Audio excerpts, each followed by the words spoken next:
Hey guys, Manuel here. I run an agency called nichewebsitemanagement.com where we help clients with starter sites all the way up to those worth over $1 million in valuation. And I'm going to help you build, grow, and scale your websites for absolutely free. Let's get into today's video. So in today's video, I'm going to be sharing with you seven, do my fingers right? Seven strategies on how I managed to grow a client site to over 1 million clicks in Google Search Console in under 3 months.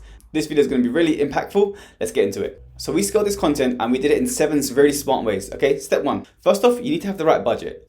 Too many times I talk to clients and even kind of joint venture partners, people in the industry, and they want to scale up to really big amounts of revenue and really high amounts of traffic, but then they don't really have the budget or they're not willing to spend the budget to get to that point.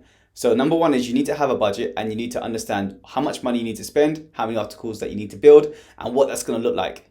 Now, number 2 is before you go ahead and spend all of your cash up front buying content or building content, you need to probably test. Okay. Now, what we did in number 2 is we tested to see which silos perform the best. And then once we found those silos that perform the best for specifically that website, then we ranked up our budget on that specific silo. So we started off with 4 silos. We tested different keywords, different variations of keywords, different search volumes. And then we figured out that of those 4, one silo outperformed the rest by a factor of about 3 to 1. And then we went in depth into that one particular silo and pulled out the keywords that outranked all the others. And then we put as much effort into those keywords as we could, while at the same time making sure there was enough volume and also enough keywords in that silo for us to continue to build out this category of keywords and see an increase in traffic. Next, we did the keyword research.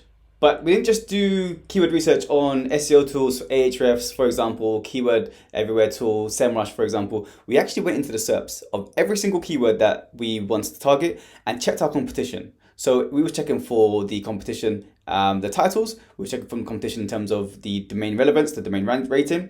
We were checking how they structured the meta descriptions, and was also clicking into the articles and seeing how they structured their articles just to see how we would outrank them, number 1.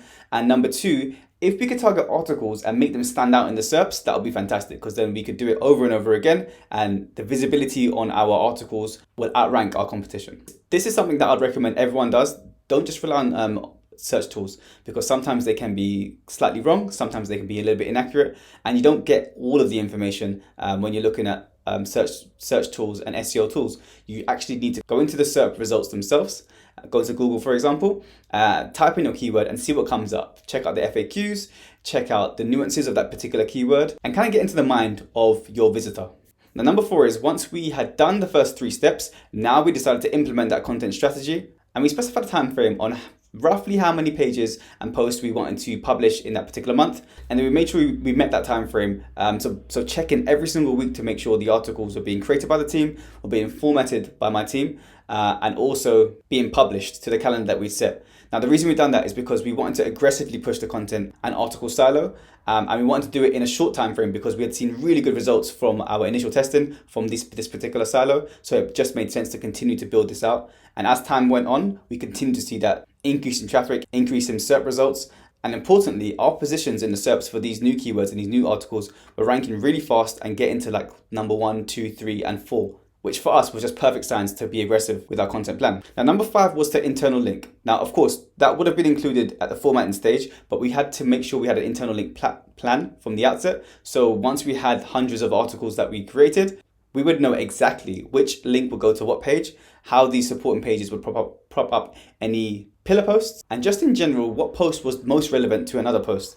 Now, usually I'd recommend doing this before you start writing the articles. So while we had done this initially, now it was time to actually add those links in, because as you can imagine, some posts were yet to be written and they needed to be internal linked. Other posts had already been written, so we would add those links in to those existing posts. Now, number 6 is to check everything using a SERP rank tracker. Now, we use Ahrefs, but there are also free versions or cheaper versions that you can use. SERP Robot is one of those, and I'll leave a link in the description below. But essentially, you do need a keyword tracker that shows you exactly where your positions are increasing, staying the same, or maybe decreasing on a daily basis. So we set our SERP tracker to 24 hours, and every single day we'd go in to check the positions of the existing keywords and also the positions of the ones we just published. And what we're looking for here is any patterns. So are we seeing posts going straight to the top positions? Are we seeing posts going straight to page 1? Are we seeing posts going straight to page 2, etc.? Once we can figure out a pattern, then as long as that pattern is a good one, we can continue to replicate what we've done. So we figured out at a particular search volume, we was able to rank position 1, 2, or 3 almost every single time. So we continue to do our keyword research based on that particular search volume. So for us, it was under 1,000 and it was above 500. In that range for this particular client, with this authority site, we would rank top 3 with this silo. So just to summarize there, you definitely need a SERP tracker. You need to check what's ranking and what's not. And then once you find out what is ranking and why, then obviously do more of those posts. Now, with all of these 6 things done, we did see huge spikes in traffic and huge spikes in our revenue. However, this wasn't the end for us. What I wanted to do was to continue to increase revenue. So we went over to Mediavine, which was the advertising agency that we incorporated and integrated with and that serve all of our ads on the website. And we said, hey, look, we're seeing spikes in traffic. How can we increase our RPM, so our revenue per 1,000 impressions?